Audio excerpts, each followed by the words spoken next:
Hello there, welcome to HFY Sci-Fi Galaxy, where humans face the unknown, outsmart the impossible, and turn every test into victory. So sit back and let the story begin. Nobody remembered when Dahlia Rowe started sitting in the back of the shuttle. It was just something she did, the way rain falls downward or stars stay fixed in their constellations. She never asked for the back seat. She simply appeared there, hands folded, eyes on the viewport, breathing like someone who had nowhere else to be. The shuttle rattled through the upper atmosphere of a jungle world called Verith 3, shaking hard enough to rattle teeth. 6 crew members sat inside, talking over each other, swapping stories from the surface survey below.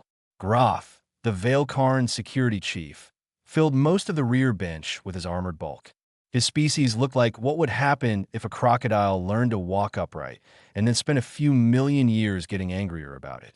Ruck, the Duresi ground team leader, sat across from him, his canine face split into a grin as he described a vine that had tried to eat his boot.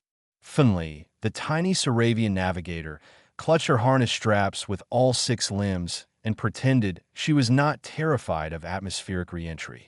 And Dahlia sat behind all of them, quiet, still, watching water droplets race sideways across the glass. She was the biological cataloger for the survey vessel, Drifting Lantern. 23 crew members from 9 species, and Dahlia's job was to log wildlife, tag samples, and stay out of the way. She was good at the third part. Most of the crew could go a full rotation without remembering her name. She was not shy. She was not unfriendly. She was simply so still that the ice slid past her the way it slides past furniture. The shuttle docked. The crew filed out. Dahlia left last, walking with that same unhurried calm, her boots barely making sound on the deck plates. That evening, Groth sat in the security office reviewing shuttle footage. It was routine work, the kind of thing he did to keep his claws sharp between real problems. He watched the interior camera feed from the ride back. Ruck talking, Finley shaking. The 2 Palesi engineers arguing about soil samples. And then something caught his eye. He rewound the footage, played it again, slowed it down. Every Predator-class crew member on the shuttle had turned their head toward Dahlia at least once during the flight. Not together, not in response to sound or movement, just slow, unconscious turns. Groth himself had done it twice. Ruck had done it 3 times. Even the Tesserine pilot, who technically qualified as a mid-tier Predator, had glanced into the rear mirror in her direction. Dahlia had not moved, had not spoken, had not done anything at all. Groth leaned back in his chair and felt his neck scales prickle. He was a Valekarn. His species had spent 60 million years as ambush hunters. His brain was wired to track motion, sound, and threat. Dahlia produced none of those things. She was the opposite of everything his instincts should have cared about. And yet his eyes had found her. Twice, without his permission. He saved the footage, flagged it as a personal note, and told himself it meant nothing.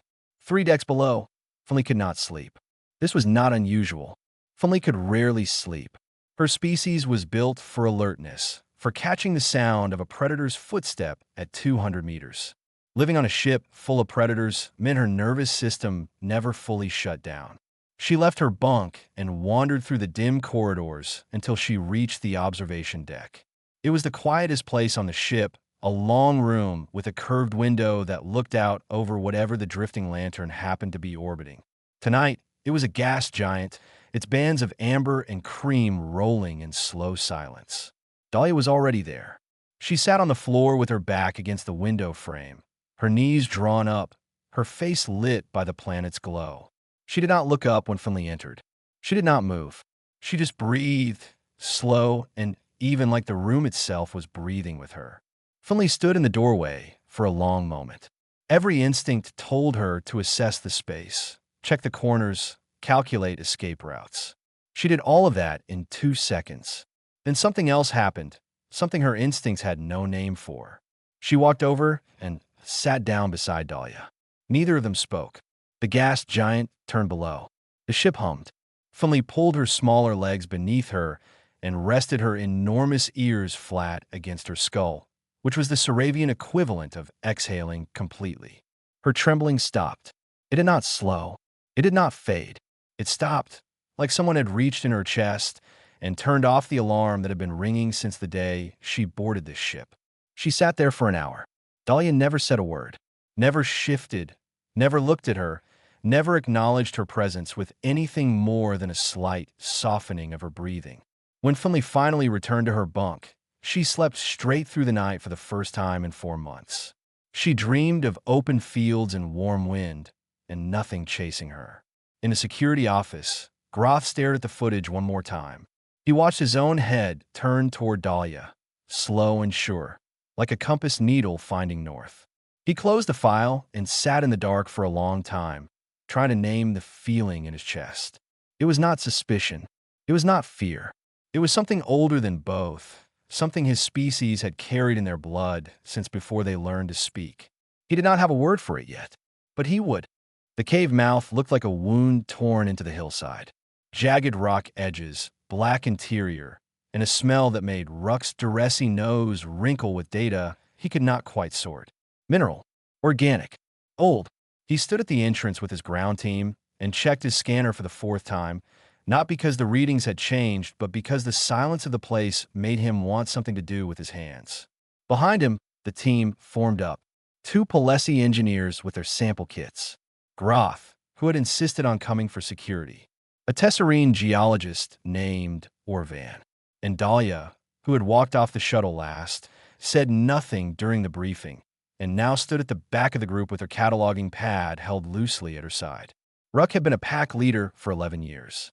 His species read body language the way most species read text. Fast, accurate, and without thinking about it. He could tell when a Saravian was about to bolt, when a Veilkarn was bluffing aggression, when a Tesserine was lying.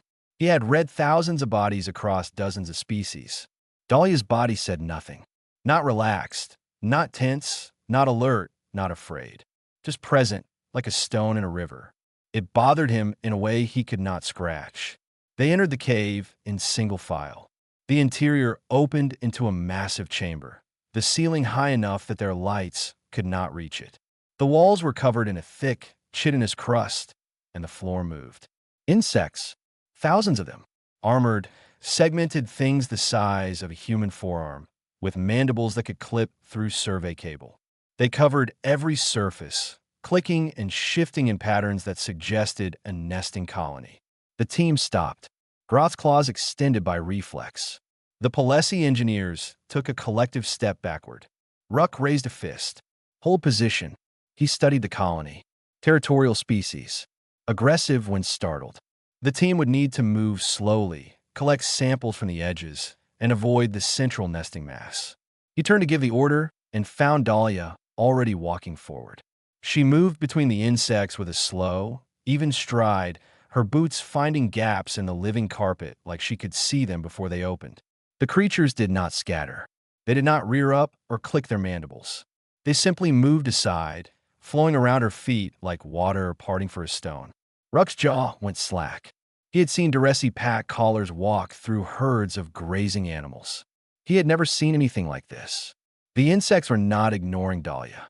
They were aware of her. They tracked her with their antennae, shifted their bodies to accommodate her path. But there was no fear, no aggression, no threat display of any kind. She crouched beside a cluster of eggs near the colony's edge and tapped something into her cataloging pad. A large worker insect, easily the size of her thigh, crawled over her boot. She did not flinch. It moved on. Groth appeared at Ruck's shoulder. His voice was low. "Are you seeing this?" Ruck nodded slowly. His pack instincts were screaming at him, not in alarm, but in recognition. Every fiber of his hunter's brain was locked onto Dahlia, tracking her position, cataloging her movements, calculating the distance between her and the nearest danger. He was guarding her, without deciding to, without being asked. He looked at Groth and saw the same thing in the Veilkarn's posture. Claws half extended, weight shifted forward, eyes fixed on the human woman kneeling among 1,000 armored insects like she belonged there. The team collected their samples. Dahlia cataloged 17 new subspecies in 40 minutes and walked back out of the cave at the same unhurried pace. The insects closed behind her like a door. On the shuttle ride back, Ruck sat in silence. He had watched Dahlia's heart rate on his scanner during the entire cave survey. It had not changed. Not once. Not when the insects surrounded her. Not when a large worker climbed her boot. Not when the colony shifted around her like a living sea. Her body had said, I am not a threat, and I am not afraid, and I'm exactly where I should be. And every predator in that cave had believed her. Back on the drifting lantern, Ruck filed a formal observation report. He used careful language and clinical terms because the honest version, which was the insects treated her like she was one of them and it made my pack brain want to follow her into fire, did not fit standard reporting format. Captain Aresk read the report in his ready room. He was a Tesserine, four-eyed and practical, and he did not like things he could not measure. He called Dahlia in for a conversation. She sat across from him, hands in her lap, and answered every question with polite, simple honesty. She was a cataloger. She cataloged things. She had worked with animals on Earth. She was comfortable around wildlife. No, she did not have any unusual training. No, she was not aware of any special abilities. Aresk dismissed her and stared at the wall for 10 minutes afterward. That night, Groth pulled the cave footage and ran a movement analysis. He mapped every Predator-class crew member's position throughout the survey, frame by frame, minute by minute. They had formed a perimeter around Dahlia. All of them, without a word, without a signal, without a single conscious decision. A perfect protective formation, centered on one quiet woman who had done nothing but walk slowly and write notes. Groth saved the analysis, locked the file, and sat in his chair until the lights dimmed for night cycle. Something was happening on this ship. Something old. Something none of them had the language for. And it was sitting in the back seat. It started with lunch. Finley sat down across from Dahlia in the mess hall on a Tuesday, which was nothing remarkable. She had been doing it for a week. What was remarkable was that by Thursday, she was not alone. A Saravian engineer named Brill appeared first, sliding his tray onto the table without a word and sitting 2 seats down from Dahlia. Then a Palesi botanist named Asa, who normally ate standing up near the door, so she could leave quickly if a predator species sat too close. Then Hyun, the Gren communications officer, whose species had been prey animals for so long that they had evolved a second eyelid specifically for watching threats while pretending to look elsewhere. By the end of the week, Dahlia's corner of the mess hall had become a quiet island. 5 prey species crew members arranged around one human woman who ate her food slowly, said very little, and never once looked up to see who had joined her. Groth noticed it from across the room. He was eating alone, which was normal for a Veilkarn. His species preferred solitary meals. But his eyes kept drifting to that table, and every time they did, something in his chest tightened in a way that had nothing to do with hunger. He brought it up with Ruck during a patrol sweep of the lower decks. The prey species are clustering around her, Groth said. His voice was flat, factual. 5 of them now. They sit with her every meal. Ruck's ears rotated forward. I know. Brill told me he does not know why. He said he just feels better when she is nearby. His exact words were the noise stops. Groth claws ticked against the deck plate. What noise? The noise in his head. The fear. He said it goes quiet when she is there. They walked in silence for a moment. Then Ruck spoke again, quieter this time. I feel it too. When I am on a ground team with her, my pack instincts settle. I stop scanning for threats. I stop calculating escape routes. My body just decides that everything is handled. He looked at Groth. Groth did not answer for a long time. Then he said, my species does not protect. We are solitary hunters. We do not guard. We do not herd. We do not form bonds outside of mating season. He paused. I checked the shuttle footage again last night. Every time Dahlia is in a room, I position myself between her and the nearest exit. Every time. I have never done that for anyone. Captain Aresk, upon hearing their concerns, ordered a full medical scan on Dahlia. She reported to the medical bay without complaint, sat on the examination table, and let the ship's doctor run every test in the system. The results came back clean. Standard human biology. No pheromone anomalies. No subsonic vocal patterns. No electromagnetic signature. No implants. No modifications. No chemical agents. She was exactly what her file said she was, a 28-year-old human female in good health with no remarkable features. Oresk read the results twice and felt his 4 eyes narrow in frustration. He was a captain. He dealt in data, in systems, in things that could be charted and predicted. Dahlia was a blank space on his chart, and it was driving him slowly insane. The answer came 3 days later, and it came from gravity. The drifting lantern was conducting a routine supply transfer with a cargo shuttle. Finley was in the loading bay, helping guide containers into their berths. Dahlia was nearby, logging biological samples from the latest survey. A docking clamp failed. The sound was small, a metallic snap that most ears would have missed under the noise of the loading operation. A 2-ton cargo container swung free on its remaining tether, arcing sideways at deck level, directly toward Finley. The Saravian froze. Her species did that when death came fast. Every muscle locked, every nerve fired at once, and the body simply stopped, as if stillness might make the universe forget it was there. Dahlia moved. She did not run. She did not lunge. She took 2 steps forward, caught Finley's harness with one hand, and pulled her sideways. The container swung through the space where Finley had been standing and crashed into the bulkhead with a sound like a bomb going off. Finley hung in Dahlia's grip, all 6 limbs limp, her enormous eyes wide. Dahlia set her down gently, checked her over with calm hands, and then walked back to her sample station as if nothing had happened. The loading bay erupted into noise. Crew members rushed to check the clamp, to secure the container, to make sure no one was hurt. In the chaos, only Groth stood still. He had seen the whole thing from the upper gantry. He had been watching Dahlia. Of course he had been watching Dahlia. That night, he pulled the loading bay footage and measured the timing. The clamp had failed at timestamp 14 hours, 32 minutes, and 7.4 seconds. Dahlia had begun moving at timestamp 14 hours, 32 minutes, and 7.1 seconds. 0.3 of a second before the failure. She had not reacted to the container. She had reacted to the sound of the clamp beginning to give, a sound so small and so buried in the ambient noise that no scanner on the ship had flagged it. But Dahlia had heard it, and her body had moved before her mind could have possibly processed the danger. Groth stared at the numbers on his screen. 0.3 of a second. On his world, that was the difference between a kill and a miss. It was the margin that separated predators from everything else. And a quiet human cataloger who sat in the back of every room had it built into her bones. He closed the file and did not sleep that night. The planet had no name yet. The survey registry listed it as PC 1187, which meant it was the 1,187th body cataloged in the pallet corridor. It was green from orbit, thick with forest cover, and electromagnetically dead. No signals, no artificial signatures, no radio noise of any kind.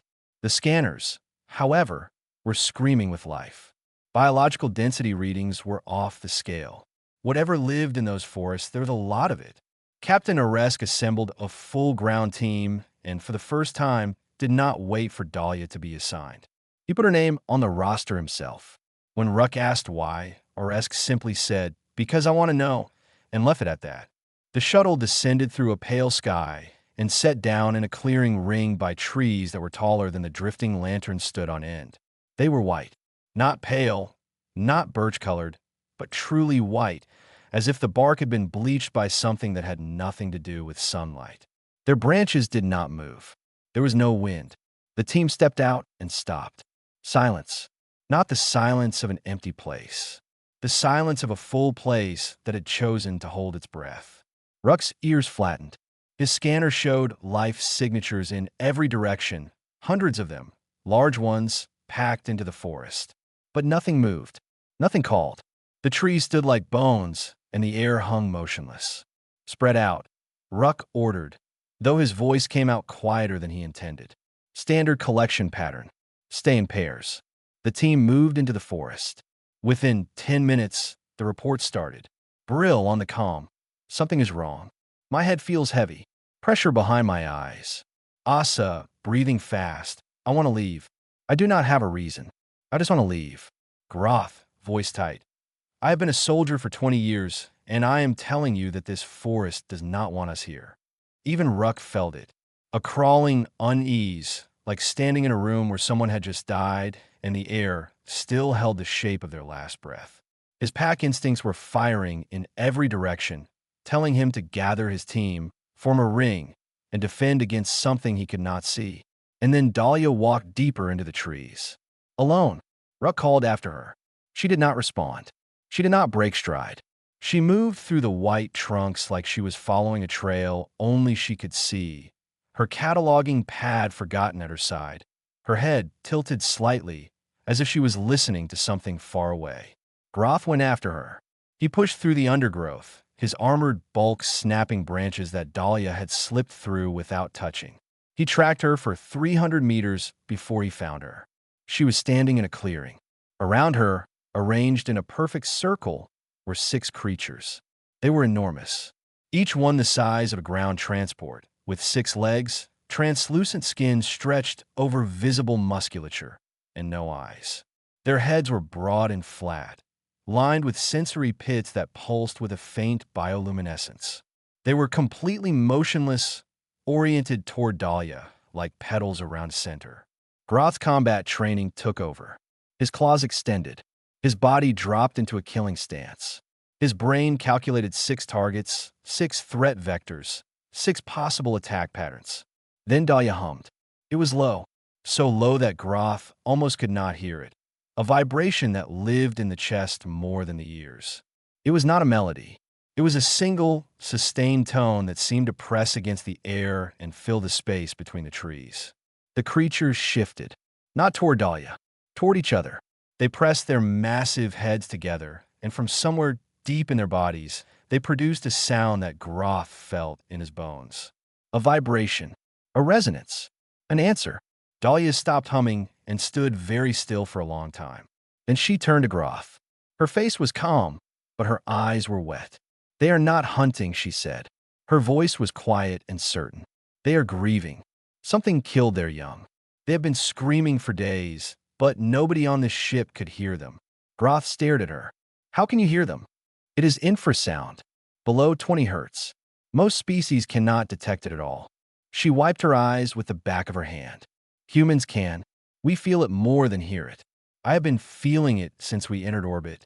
A pressure in the chest. A sadness that does not belong to you." She looked at the creatures. They lost an entire generation. Parasites, I think. They came here to mourn together, and they have been calling for anyone who could listen. She crouched down and placed her palm flat on the ground. The vibration moved through her hand, up her arm, and she closed her eyes. "I hear you," she whispered. "I hear you." The creatures pressed closer together. The sound deepened, and for just a moment, the forest exhaled. When the team returned to the shuttle, nobody spoke. Finley sat beside Dahlia and rested one small hand on her arm. Groth sat behind them both and stared at the deck between his feet. That night, he found Ruck in the corridor and told him what he had learned. Ruck listened in silence, then asked the only question that mattered. "She heard them from orbit?" "Yes." Ruck's ears dropped flat. "What else has she been hearing that we do not know about?" Groth had no answer, but he knew, with a certainty that went deeper than thought, that Dahlia Rowe had been listening to this ship and everything around it since the day she arrived. And she had never said a word. The rumor moved through the drifting lantern the way heat moves through metal, fast, invisible, and impossible to stop. Within 2 days, every crew member on board had heard some version of what happened on PC 1187. The human heard the planet crying. The human talked to the predators. The human walked into a circle of monsters, and they bowed to her. The details shifted depending on who told the story, but the core remained the same. Dahlia Rowe had done something that nobody could explain, and the ship had not been the same since. She still sat in the back. She still said little. She still ate her meals at the same corner table. But the space around her had changed. When she entered a room, conversations did not stop, but they adjusted. Voices dropped half a register. Bodies shifted to make room she had not asked for. Predator and prey alike oriented toward her the way plants turn toward light, slowly, naturally, without any conscious decision. Captain Aresk noticed it on the bridge. His helmsman, a Duresi named Pell, had started angling his chair slightly to face the corridor that Dahlia used to reach the cataloging station. He was not watching for her. His body had simply decided that knowing where she was mattered. Oresk pulled Dahlia's personnel file for the third time and read it properly. Not the summary, not the assignment history, the full record, all the way back to Earth. Dahlia Rowe, born in a small mountain town. Degree in wildlife biology. Specialization in trauma response for injured predators. 12 years of field work before joining the Galactic Survey Corps. 12 years. Oresk let that number settle. For 12 years, this woman had walked into spaces occupied by the most dangerous animals on humanity's death world and convinced them not to kill her. Not with weapons. Not with technology. Not with drugs or restraints or tricks. With stillness. With presence. With a calm so deep and so genuine that creatures designed by evolution to destroy anything in their territory simply decided she was not a threat. Bears, big cats, wolves, territorial raptors with talons that could punch through sheet metal. She had crouched beside them while they were wounded, frightened, and desperate, which was when predators were at their most dangerous, and she had made them believe, with nothing but the quality of her silence, that she was there to help. Oresk closed the file and stared at the wall. He had served with humans before. He knew they came from a world that most species considered a war zone. He knew about their endurance, their adaptability, their unsettling ability to bond with nearly anything. But he had never considered the possibility that a human could be so deeply attuned to predatory behavior that predators from completely different worlds would respond to her as if she were one of their own. No, not one of their own. Something more. The distress signal arrived at 0340 ship time. A mining outpost in the next system. Hostile fauna event. Massive burrowing predators had surfaced and trapped the miners underground. Military response was 6 standard days away. The miners had air for 2. Oresk did not hesitate. The Drifting Lantern was a survey ship, not a warship, but it had weapons and it had crew who knew how to use them. He ordered a course change and called a briefing. The briefing room filled fast. Groth stood by the tactical display, running numbers on the burrowing predators. Each one massed roughly 12 tons, armored, fast, and territorial. 3 of them had surfaced inside the outpost perimeter. The miners were pinned in a deep chamber with no secondary exit. Ruck laid out a ground plan. His team would establish a perimeter, draw the creatures away from the tunnel entrance, and push through to the miners. It was a solid plan. It would also take time that the miners did not have, and it carried a real chance of casualties. Dahlia stood at the back of the briefing room. She had not been assigned to the team. She was a cataloger. This was a combat operation. She raised her hand. Every head in the room turned toward her. 23 crew members, 9 species, and every single one of them had been tracking her presence without realizing it. When she moved, they moved. When she spoke, they listened. "I want to go," she said. Oresk hesitated. Groth stepped forward, his armored bulk blocking the tactical display. "No," Groth said. The word came out harder than he intended. His claws were half extended, and he could feel his pulse in his throat. Ruck shook his head. "Too dangerous. You are not trained for this." The other Predator class crew members echoed the objection, each one stepping forward or shifting their weight or raising their voice. The prey species members went quiet, pulling back, making space for the Predators who were suddenly very unified in their position. Dahlia looked at Groth. She met his eyes with that same steady, bottomless calm, and she said something that made every Predator in the room go still. "You do not want me safe because I am weak. You want me safe because something in you knows what I am for. Let me do it." The room was silent for 10 seconds. Then Oresk spoke. "She goes." Groth's jaw tightened. His claws retracted slowly. He looked at Dahlia and nodded once, a motion that cost him something he would never be able to name. The shuttle dropped toward the mining outpost 30 minutes later. The ground team sat in combat configuration, weapons checked, armor sealed. Dahlia sat in the back seat, eyes closed, breathing slowly, her hands resting open in her lap. Every Predator on board watched her, and in the reptilian depths of Groth's brain, in the pack-wired center of Ruck's instincts, in the hunting core of every Predator-class crew member on that shuttle, something ancient and wordless settled into place. They were not going to protect her from danger. They were going to deliver her to it, because that was what she was for. Dust hung in the air like fog. The mining outpost was half collapsed, its prefabricated walls buckled inward, its landing pad cracked down the middle by something that had come from below. Emergency lights blinked red across the wreckage, painting everything in the color of a wound. The shuttle touched down 200 meters from the main entrance. Ruck was first out, his scanner up, his ears rotating in every direction. Groth followed, his claws fully extended, his body low and ready. The rest of the ground team fanned out behind them, weapons drawn, breathing hard. The sound hit them before they saw anything. A deep, rhythmic pounding that came from underground, shaking the dirt beneath their boots. The burrowing predators were still active, still thrashing somewhere beneath the outpost. Each impact sent cracks spidering across the ground. Ruck found the main tunnel entrance. It was partially blocked by collapsed rock, but passable. The scanner showed 12 life signs deep inside, faint but steady. The miners were alive. Between them and the surface, the scanner showed 3 massive biological signatures moving in erratic patterns. "They're between us and the survivors," Ruck said. He looked at Groth. "Standard assault. We push through, establish a corridor, and extract the miners. It will be loud and it will be ugly." Groth nodded.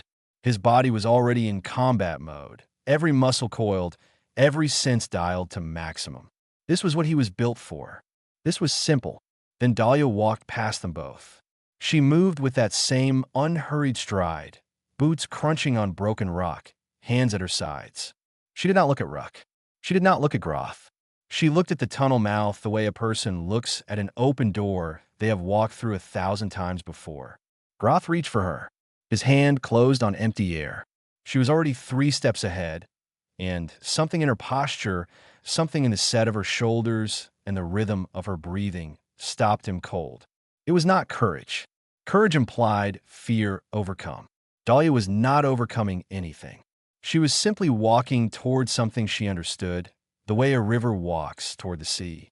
There was no hesitation in it, no performance, just a woman who knew exactly what she was and where she needed to be. Groth's hand dropped. His claws retracted.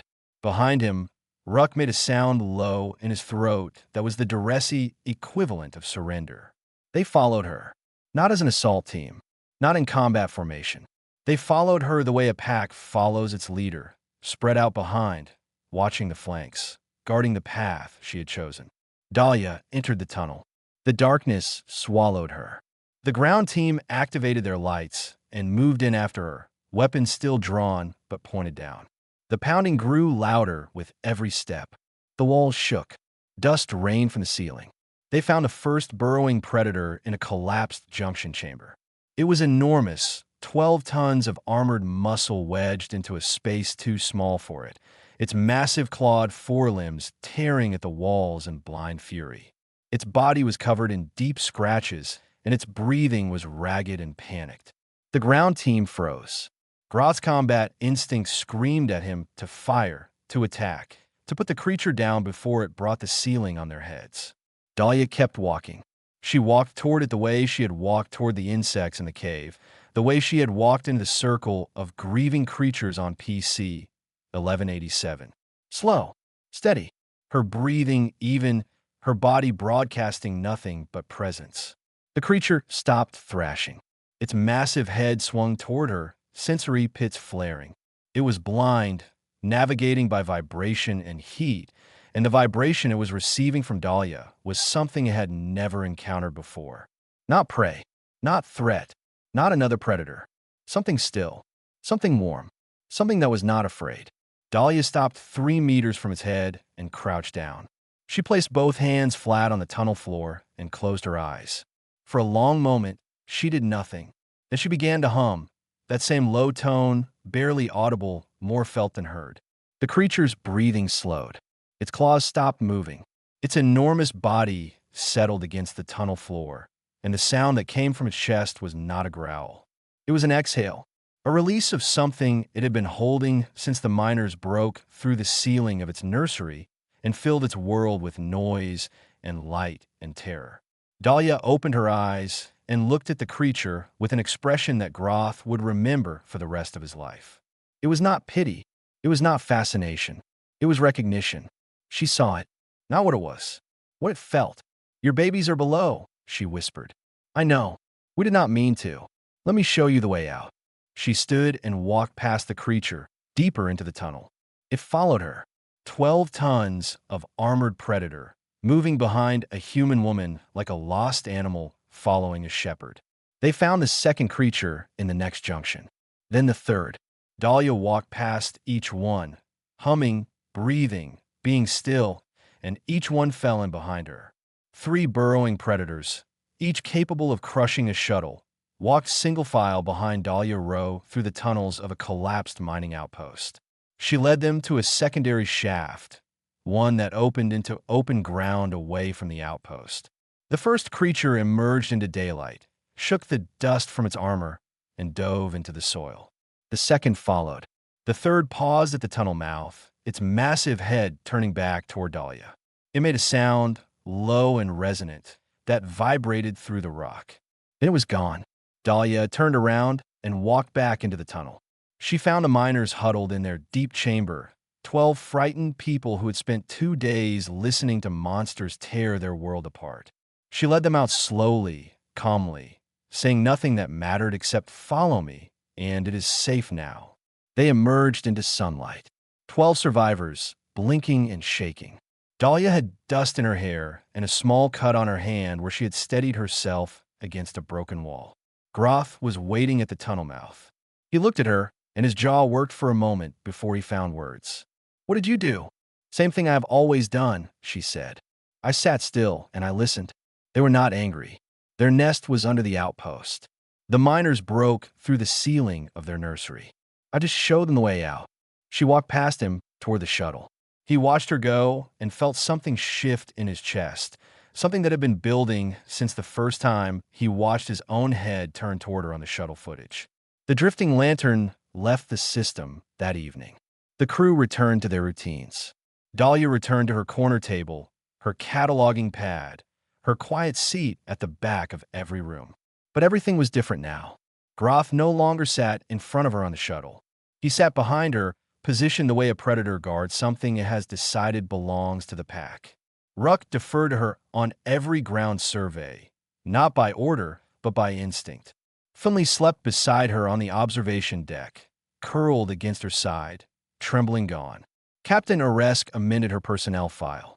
He deleted biological cataloger and typed crew essential. In the reason field, he wrote one word, classified. Then he closed the file and never opened it again. On the next shuttle ride, Dahlia sat in the back seat. She folded her hands. She watched the stars through the viewport. She said nothing, and every predator on board turned their head toward her, slow and sure, the way a compass finds north. Not because she was prey, not because she was a threat, because she was the reason predators remember what they are supposed to protect.